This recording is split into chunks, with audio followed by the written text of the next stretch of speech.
नमस्कार, आप देख रहे हैं न्यूज स्टेट। मैं हूं आपके साथ सोनी।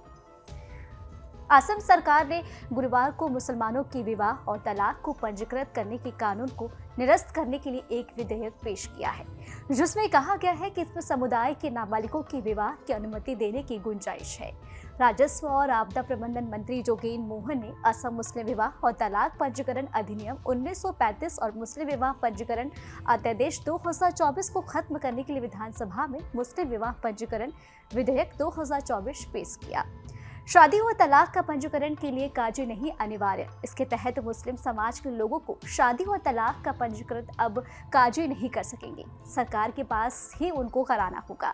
यही नहीं, बाल विवाह के पंजीकरण को अवैध माना जाएगा। इसके साथ ही आपको बता दें कि जोगेन मोहन निरसन मुस्लिम विवाह पंजीकरण विधेयक 2024 के उद्देश्य और कारणों के विवरण में कहा है कि 21 वर्ष पुरुष के मामले में और 18 वर्ष महिला के मामले में कम उम्र के लोगों को विवाह पंजीकृत करने की गुंजाइश नहीं होगी। उन्होंने कहा कि पुराने कानून में निगरानी के लिए कोई व्यवस्था नहीं थी, जिस अदालतों में भारी संख्या में मुकदमे बढ़ रहे थे। नए बिल को समझने के लिए पहले आपको इससे जुड़े पुराने कानून को समझना जरूरी होगा। चलिए बताते हैं आपको इस बारे में विस्तार से।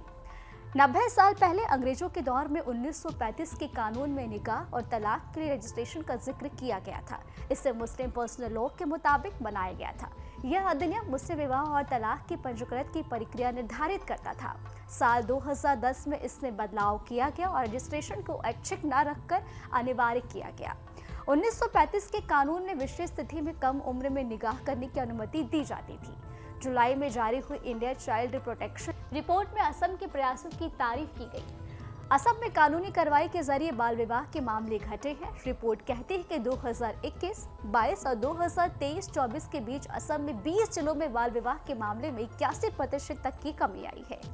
आपको हमारा वीडियो कैसा लगा, हमें आप कमेंट बॉक्स में जरूर बताएं। नमस्कार, आप देख रहे हैं न्यूज स्टेट। मैं हूं आपके साथ सोनी।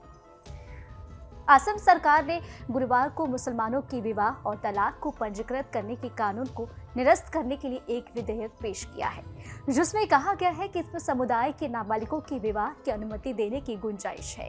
राजस्व और आपदा प्रबंधन मंत्री जोगेन मोहन ने असम मुस्लिम विवाह और तलाक पंजीकरण अधिनियम 1935 और मुस्लिम विवाह पंजीकरण अध्यादेश 2024 को खत्म करने के लिए विधानसभा में मुस्लिम विवाह पंजीकरण विधेयक 2024 पेश किया। शादी और तलाक का पंजीकरण के लिए काजी नहीं अनिवार्य। इसके तहत मुस्लिम समाज के लोगों को शादी और तलाक का पंजीकृत अब काजी नहीं कर सकेंगे, सरकार के पास ही उनको कराना होगा। यही नहीं, बाल विवाह के पंजीकरण को अवैध माना जाएगा। इसके साथ ही आपको बता दें कि जोगेन मोहन निरसन मुस्लिम विवाह पंजीकरण विधेयक 2024 के उद्देश्य और कारणों के विवरण में कहा है कि 21 वर्ष पुरुष के मामले में और 18 वर्ष महिला के मामले में कम उम्र के लोगों को विवाह पंजीकृत करने की गुंजाइश नहीं होगी। उन्होंने कहा कि पुराने कानून में निगरानी के लिए कोई व्यवस्था नहीं थी, जिस अदालतों में भारी संख्या में मुकदमे बढ़ रहे थे। नए बिल को समझने के लिए पहले आपको इससे जुड़े पुराने कानून को समझना जरूरी होगा। चलिए बताते हैं आपको इस बारे में विस्तार से। 90 साल पहले अंग्रेजों के दौर में 1935 के कानून में निकाह और तलाक के लिए रजिस्ट्रेशन का जिक्र किया गया था। इसे मुस्लिम पर्सनल लॉ के मुताबिक बनाया गया था। यह अधिनियम मुस्लिम विवाह और तलाक की पंजीकृत की प्रक्रिया निर्धारित करता था। साल 2010 में इसमें बदलाव किया गया और रजिस्ट्रेशन को ऐच्छिक न रखकर अनिवार्य किया गया। 1935 के कानून में विशेष स्थिति में कम उम्र में निकाह करने की अनुमति दी जाती थी। जुलाई में जारी हुई इंडिया चाइल्ड प्रोटेक्शन रिपोर्ट में असम के प्रयासों की तारीफ की गई। असम में कानूनी कार्रवाई के जरिए बाल विवाह के मामले घटे हैं। रिपोर्ट कहती है कि 2021, 22 और 2023-24 के बीच असम में 20 जिलों में बाल विवाह के मामले में 81% तक की कमी आई है। आपको हमारा वीडियो कैसा लगा, हमें आप कमेंट बॉक्स में जरूर बताएं। न्यूज नेशन अब व्हाट्सएप पर खबरों की ताजा अपडेट के लिए न्यूज नेशन के इस QR कोड को स्कैन करें।